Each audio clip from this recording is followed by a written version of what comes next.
नई चुनौती। बिहार में चुनावी जंग का जोर, क्या और घटेंगे सोने चांदी के दाम? नमस्कार, मैं रूपाली बर्वे और आप देख रहे हैं वेब दुनिया की खास पेशकश WD नाउ, जिसमें बात करेंगे सप्ताह भर की सुर्खियों की एक अलग अंदाज में। अमेरिका ने हाल ही में रूस की दो सबसे बड़ी तेल कंपनियों रोसनेफ्ट और लुकोइल पर कड़े प्रतिबंध लगाए हैं। अमेरिका का आरोप है कि ये रूसी तेल कंपनियां यूक्रेन युद्ध के लिए क्रेमलिन को वित्तीय सहायता दे रही है।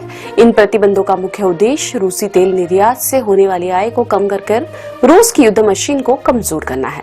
दरअसल ट्रंप किसी भी सूरत में रूस और यूक्रेन के युद्ध को खत्म करना चाहते हैं, जिसका दावा उन्होंने राष्ट्रपति बनने से पहले भी किया था। अमेरिका ने रूस की इन कंपनियों के साथ व्यापार करने वाले विदेशी वित्तीय संस्थानों पर भी प्रतिबंधों की धमकी दी है। इस महत्वपूर्ण भू राजनीतिक घटनाक्रम ने वैश्विक ऊर्जा बाजार में हलचल मचा दी है। इसके चलते ट्रंप और पुतिन के बीच तनाव भी देखने को मिल रहा है, लेकिन पुतिन ने अपने भरोसेमंद दूत किरिल दिमित्रिव को अमेरिका भेजकर रिश्तों में नरमी के संकेत दिए हैं। प्रतिबंधों का सबसे बड़ा असर रूस के शीर्ष खरीदारों में से एक भारत पर पड़ना तय है। यूक्रेन युद्ध के बाद जब रूस ने रियायती दरों पर तेल बेचना शुरू किया, तो भारत ने अपनी ऊर्जा सुरक्षा के लिए रूस से तेल आयात को बहुत बढ़ा दिया था। रूस अब भारत का सबसे बड़ा तेल आपूर्तिकर्ता बन गया था। भारत के कुल कच्चे तेल के आयात में रूस की हिस्सेदारी लगभग 34 से 40% तक है।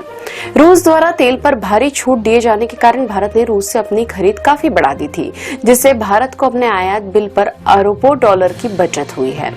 चुनौती यह भी है कि यदि भारत को रूसी तेल की खरीद में भारी कटौती करनी पड़ी, तो उसे वैकल्पिक स्रोतों जैसे कि मध्य पूर्व से तेल खरीदना होगा। इससे भारत के लिए तेल की लागत बढ़ सकती है, जिससे देश में महंगाई और परिवहन लागत में वृद्धि हो सकती है।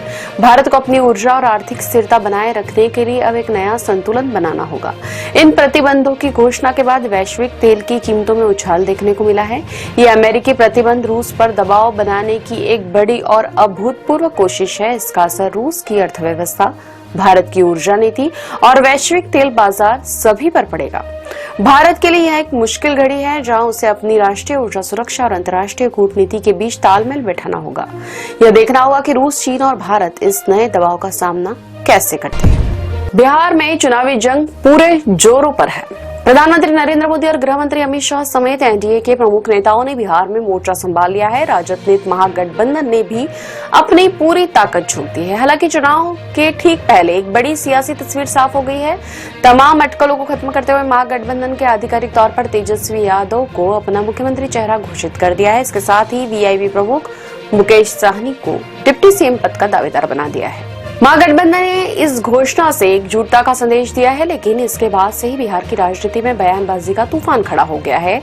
जहां तेजस्वी यादव अपनी युवा शक्ति और ड्रॉप के वादों पर दाव लगा रहे हैं, वहीं एनडीए ने उन पर जंगल राज और वंशवाद का आरोप लगाकर पलटवार किया है। तेजस्वी यादव का कहना है कि हम लोग सिर्फ सरकार बनाने या मुख्यमंत्री बनने नहीं आए हैं, हम बिहार बनाने आए हैं। यह चुनाव 20 साल की बेकार डबल इंजन सरकार को उखाड़ फेंकने का चुनाव है, जिसका एक इंजन भ्रष्ट है और दूसरा अपराधी। उन्होंने कहा कि मैं एनडीए को चुनौती देता हूं कि वह अपना सीएम चेहरा घोषित करे। वहीं बिहार के उप मुख्यमंत्री सम्राट चौधरी ने जवाबी हमला करते हुए इसे जंगलराज की वापसी की कोशिश करार दिया। इस पूरे हंगामे के बीच सबसे बड़ा सस्पेंस एनडीए के सीएम चेहरे पर बना हुआ है। मुख्यमंत्री फेस को लेकर एनडीए की चुप्पी संशय पैदा करती है। माना जा रहा है कि चुनाव के बाद यदि एनडीए को बहुमत मिलता है, तो नीतीश की स्थिति एकनाथ शिंदे जैसी हो सकती है। महागठबंधन ने जहां तेजस्वी यादव को आगे कर अपनी युवा शक्ति और सामाजिक समीकरणों को साधने की कोशिश की है, वहीं एनडीए जंगलराज और मोदी फैक्टर के सहारे सत्ता में वापसी की उम्मीद लगाए है। आने वाले दिनों में यह बयानबाजी और आरोप प्रत्यारोप और तेज होंगे। हालांकि एक बात तय है कि बिहार का यह चुनावी महासंग्राम बेहद दिलचस्प मोड़ पर पहुंच गया है। वैश्विक स्तर पर शांति की बढ़ती उम्मीद और त्योहारी सीजन खत्म होने के बाद सोने और चांदी के दामों में जिस तरह से उच्चतम स्तर से बड़ी गिरावट देखने में आई है, उसने निवेशकों के कान खड़े कर दिए हैं। मुनाफा वसूली के साथ ही डॉलर की मजबूती भी सोने चांदी की कीमतों में गिरावट की वजह बनी। बहरहाल वर्तमान स्थितियों में निवेशकों का ध्यान सोने से कुछ कम हुआ है। विशेषज्ञों का मानना है कि आने वाले दिनों में सोना चांदी बाजार में और गिरावट दर्ज हो सकती है।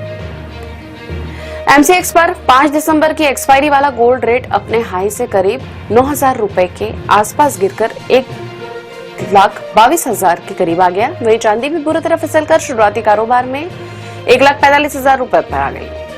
10 दिन में चांदी लगभग 31,000 रुपए सस्ती हो गई, जबकि 7 दिन सोने के दाम भी गिरकर 8,000 रुपए प्रति 10 ग्राम गिर गए।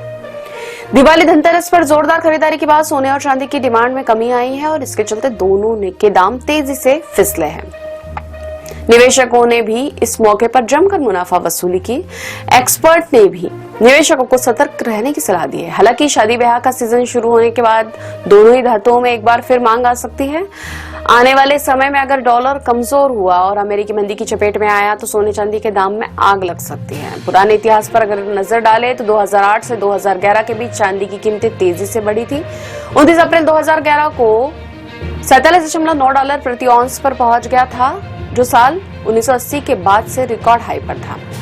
तब यह भी चर्चा चली थी कि चांदी $100 तक पहुंच जाएगी। निवेशकों ने चेतावनियों के बावजूद हर गिरावट पर खरीदारी की, लेकिन कुछ ही दिनों में बाजी पलट गई। मई 2011 में चांदी समेत अन्य कमोडिटीज में भारी गिरावट देखने को मिली।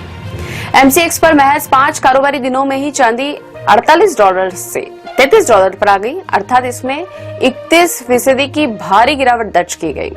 सितंबर 2011 तक चांदी फिर तेजी से लुढ़की, इस बार यहां $26 तक आ गई। विशेषज्ञों का मानना है कि इतिहास खुद को दोहराता है। ऐसे में विशेषज्ञों ने निवेशकों को सतर्क रहने की सलाह दी है। हालांकि कुछ विशेषज्ञों का यह भी मानना है कि यह गिरावट अस्थायी है और लंबी अवधि में दोनों धातुओं का आउटलुक मजबूत है। अब खबरें संक्षेप में। आंध्र प्रदेश में कुन्नूल में NH44 पर बस में आग लगी, हादसे में 20 यात्री। ट्रायल सफल, दिल्ली में 29 को होगी कृत्रिम वर्षा। मुख्यमंत्री रेखा गुप्ता ने कहा कि क्लाउड सीडिंग जरूरी है। केदारनाथ के कपाट बंद, 17.5 लाख श्रद्धालुओं ने किए बाबा के दर्शन। बिहार चुनाव से पहले दिल्ली में एनकाउंटर, 4 मोस्ट वांटेड गैंगस्टर ढेर। आतंकवाद, धर्मांतरण और लव जिहाद में होता है हलाल सर्टिफिकेशन के पैसे का उपयोग। सीएम योगी ने कहा 1 फूटी कौड़ी भी न दे। जैश-ए-मोहम्मद महिलाओं को बनाएगा जिहादी, 500 रुपए में बनेंगी आतंकी। मसूद अजहर की बेटी देगी ट्रेनिंग। इति वेब दुनिया की खास पेशकश WD नाउ अगले सप्ताह की सुर्खियों के साथ फिर हाजिर होंगे। नमस्कार।